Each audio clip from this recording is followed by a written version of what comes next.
আসসালামু আলাইকুম।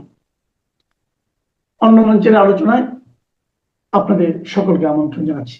Deep state কারা সেটা তো আসিফ মাহমুদ সজীব ভুইয়ার পরিষ্কার করা উচিত। প্রধানমন্ত্রী তারেক রহমান যে নিশ্চিতভাবে জানেন কারা বাংলাদেশের সেই ডিপ স্টেট যারা আসিফ মাহমুদ সজীব ভুইয়াদের ইউনূস সাহেবদেরকে রেখে দিতে চেয়েছিলেন 2029 পর্যন্ত, সেটা যে তারেক রহমান জানেন, কারণ তারাই যে তারেক রহমানের আশাটা বাধাগ্রস্ত করছিলেন সেটাও পরিষ্কার করেছেন এনসিপির এই নেতা।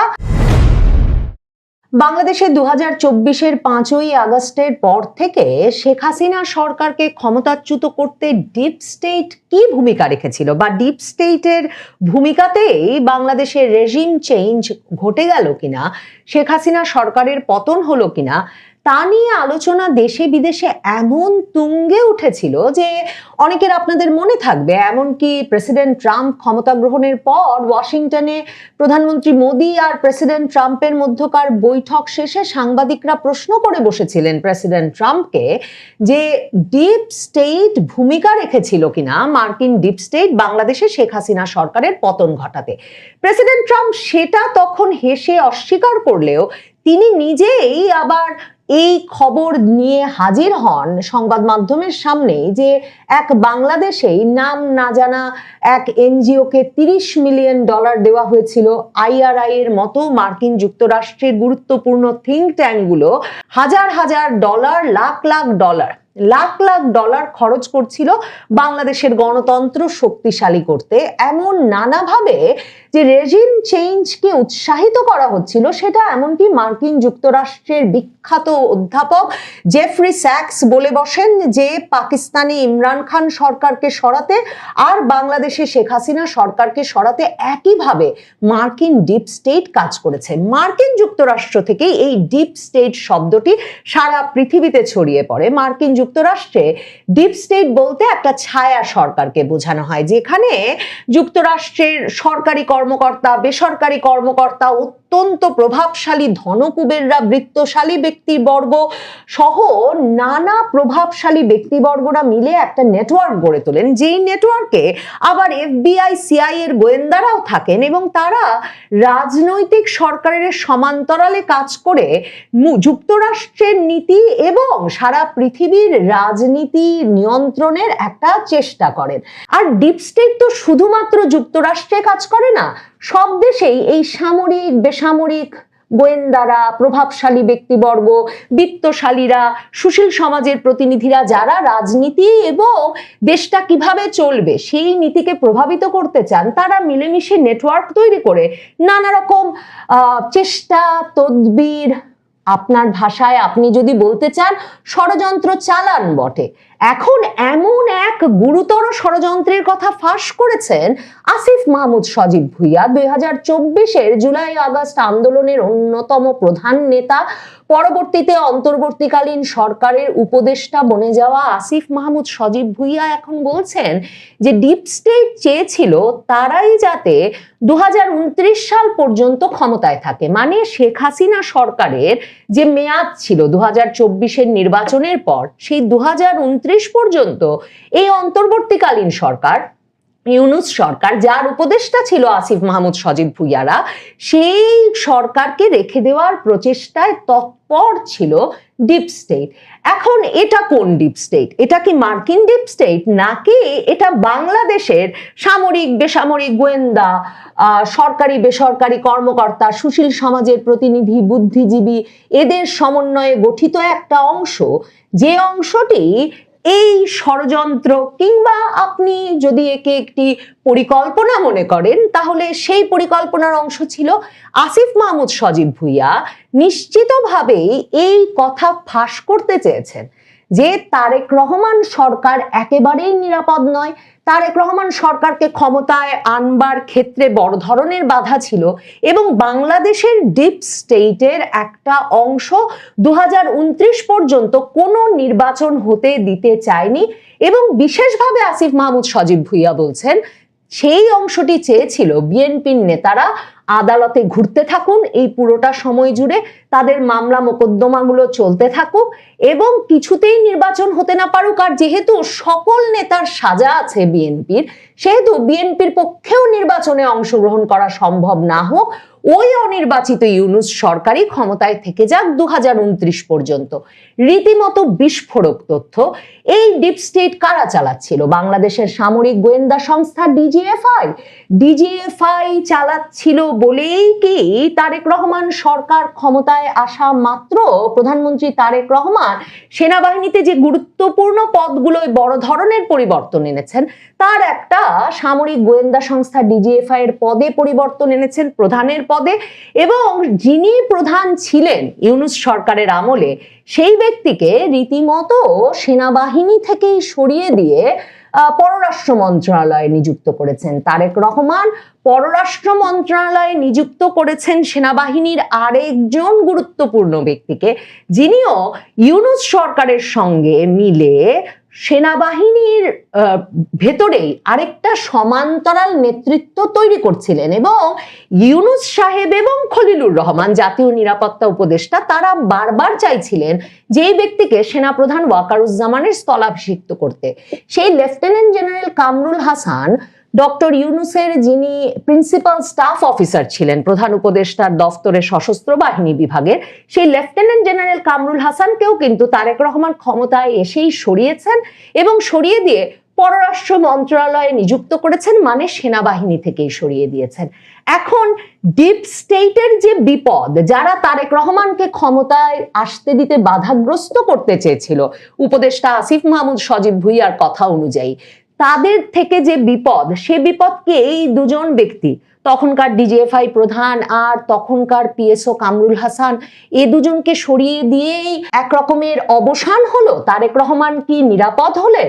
2029 পর্যন্ত তারেক রহমানকে কি ক্ষমতায় থাকতে দেবে ডিপ স্টেটের এই অংশ?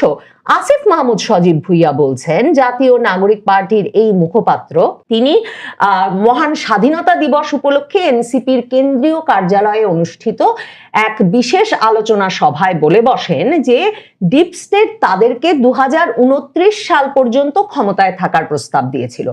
আসিফ মাহমুদ সজীব ভুঁইয়া বলেন, আমরা যখন সরকারের দায়িত্বে ছিলাম, অন্তর্বর্তী সরকারের শুরুর দিকে আমাদেরকে বিভিন্ন শক্তিশালী ইনস্টিটিউশন, যাদেরকে ডিপ স্টেট বলা হয়, তাদের থেকে আমাদের অফার করা হয়েছিল, আপনারা শেখ হাসিনার যে মেয়াদ আছে 2029 সাল পর্যন্ত শেষ করেন, আমরা আপনাদের সহযোগিতা করব।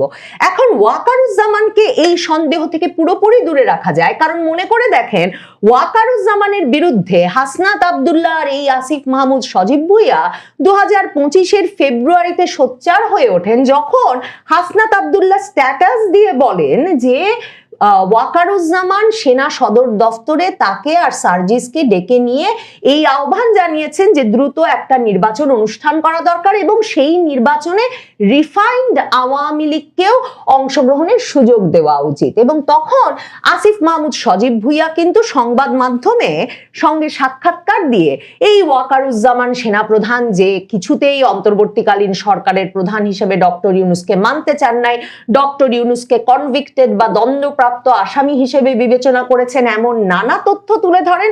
কাজেই ডিপ স্টেটের অংশ যে সেনা প্রধান ছিলেন না, সেটা একরকম নিশ্চিত করে বলা যায়, যেহেতু বরাবর এই উপদেষ্টা আসিফ মাহমুদ সজীব ভুঁইয়া সেনাপ্রধান ওয়াকারুজ্জামানকে এমনকি দিল্লির লোক হিসেবে অভিহিত করেও স্ট্যাটাস দিয়ে এসেছেন। তাহলে ডিপ স্টেট কারা, সেটা তো আসিফ মাহমুদ সজীব ভুঁইয়ার পরিষ্কার করা উচিত। প্রধানমন্ত্রী তারেক রহমান যে নিশ্চিতভাবে জানেন কারা বাংলাদেশের সেই ডিপ স্টেট যারা আসিফ মাহমুদ সজীব ভুঁইয়াদের, ইউনূস সাহেবদেরকে রেখে দিতে চেয়েছিলেন 2029 পর্যন্ত, সেটা যে তারেক রহমান জানেন, কারণ তারাই যে তারেক রহমানের আশাটা বাধাগ্রস্ত করছিলেন, সেটাও পরিষ্কার করেছেন এনসিপির এই নেতা আসিফ মাহমুদ সজীব ভুঁইয়া। বলেন, ডিপ স্টেটের কিছু শর্ত ছিল, তাদেরকে কিছু কিছু জায়গায় সুবিধা করে দেওয়া, ফ্যাসিলিটেট করা। তারা রোড ম্যাপ করে নিয়ে এসেছিল যে বিএনপি নেতাদের তো সাজা আছে, সাজা থাকলে সাধারণভাবে নির্বাচন দিলেও তারা নির্বাচন করতে পারবে না।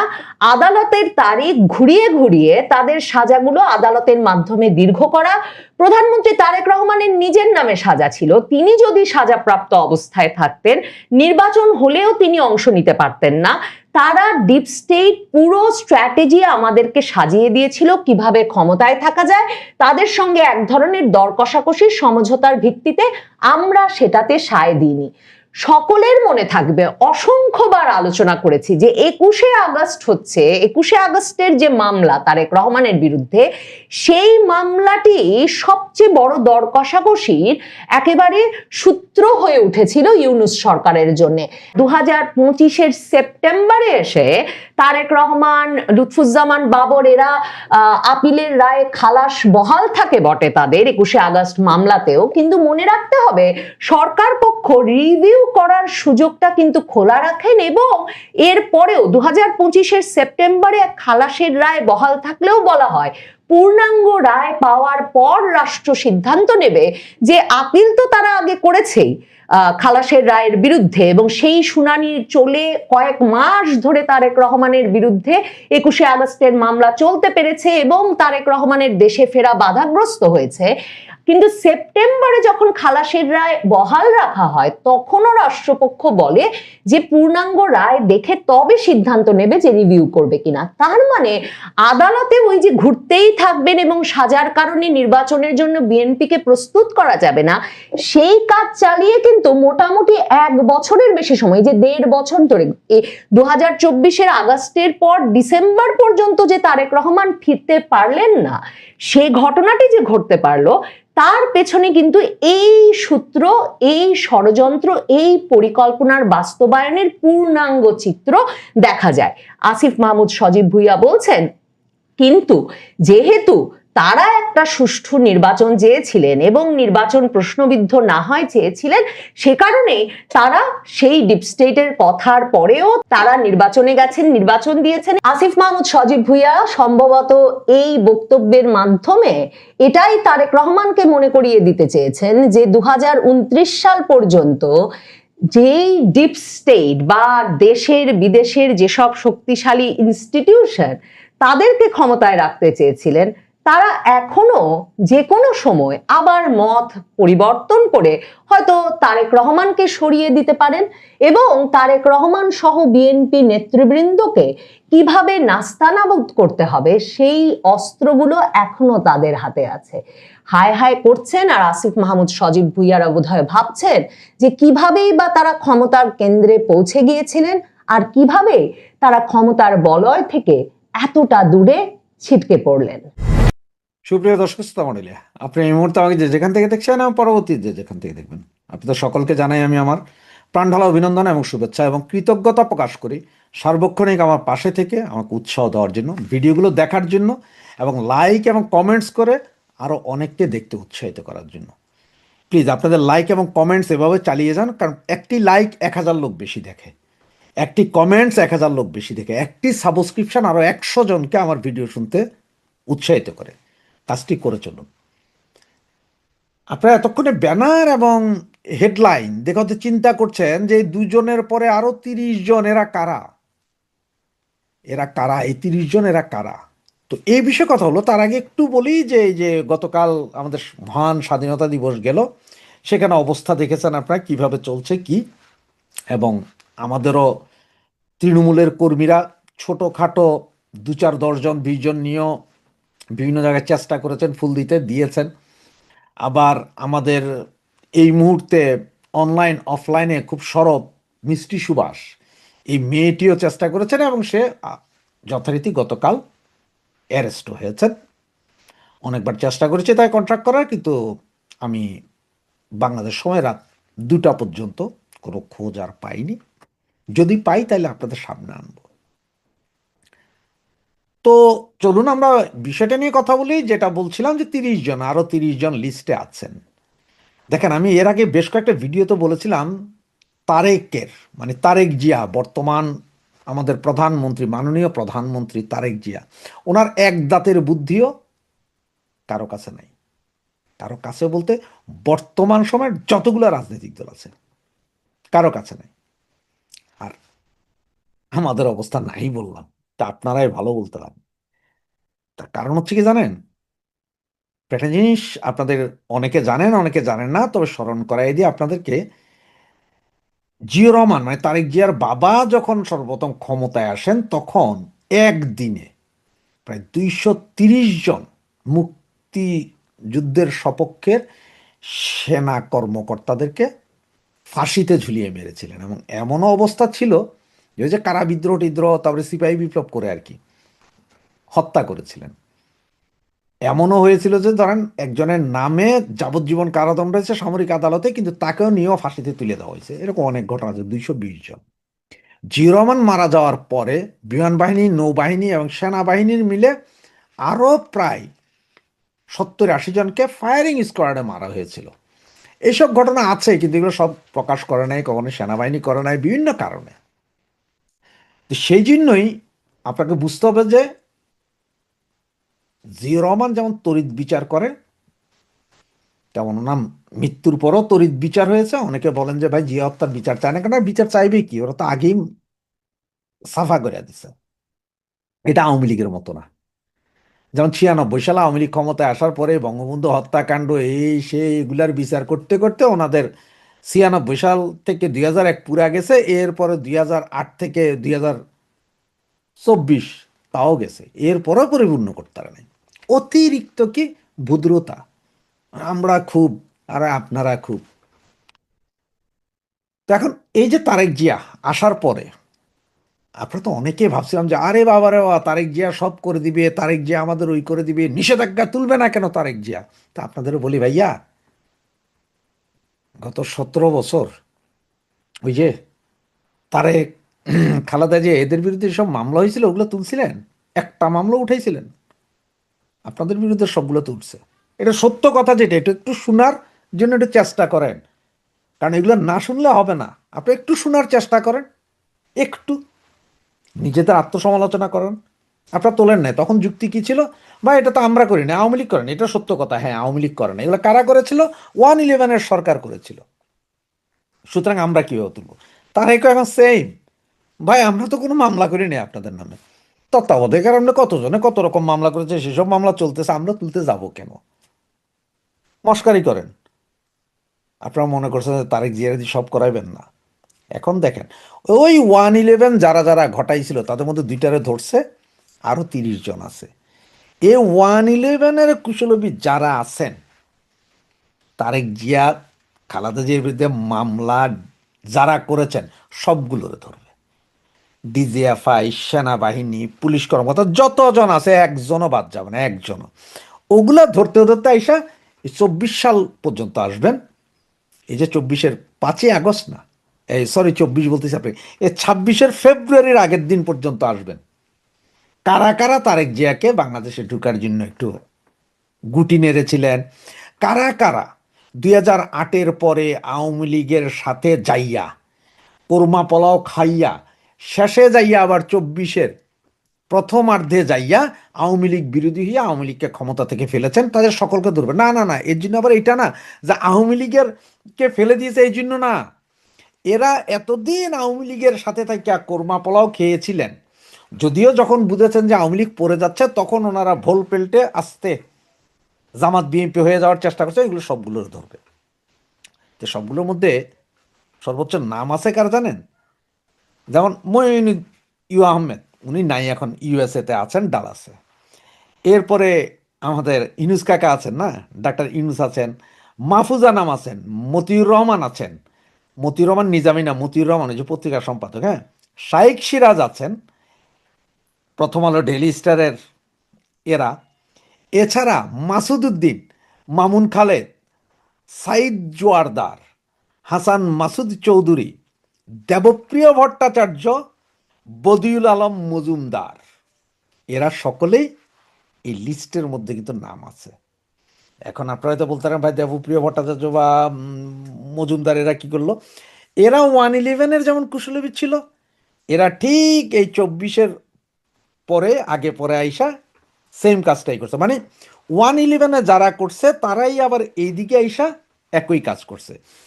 এর ভিতরে এর ভিতরে অনেক ডিজিএফআই এর পরিচালক থেকে শুরু করে মহাপরিচালক একজন তো ধরা গেছে, এরকম আরো কয়েকজন ধরা খাবে। সেনা অফিসার, গত 18 বছরের সেনা অফিসারের অনেকেই ধরা খাবে, এবং এগুলো সব এখন গোয়েন্দা নজরদারিতে আছে। এবং ওই যে বলা হয় যে কিচেন ক্যাবিনেট ডাক্তার ইউনূসের যে 7-8 জন, এদের অনেকেই ধরা খেয়ে যাবেন। ডাক্তার ইউনূস অবভিয়াসলি পড়বে, কারণ 2008-এর মানে 1/11-এর সময়কার কুশলী ডাক্তার ইউনূস ছিলেন, এবারও ছিলেন। সব দিক বিবেচনায় উনিও যাচ্ছেন। তো এ ধরনের লোক আছে প্রায় 30 জন।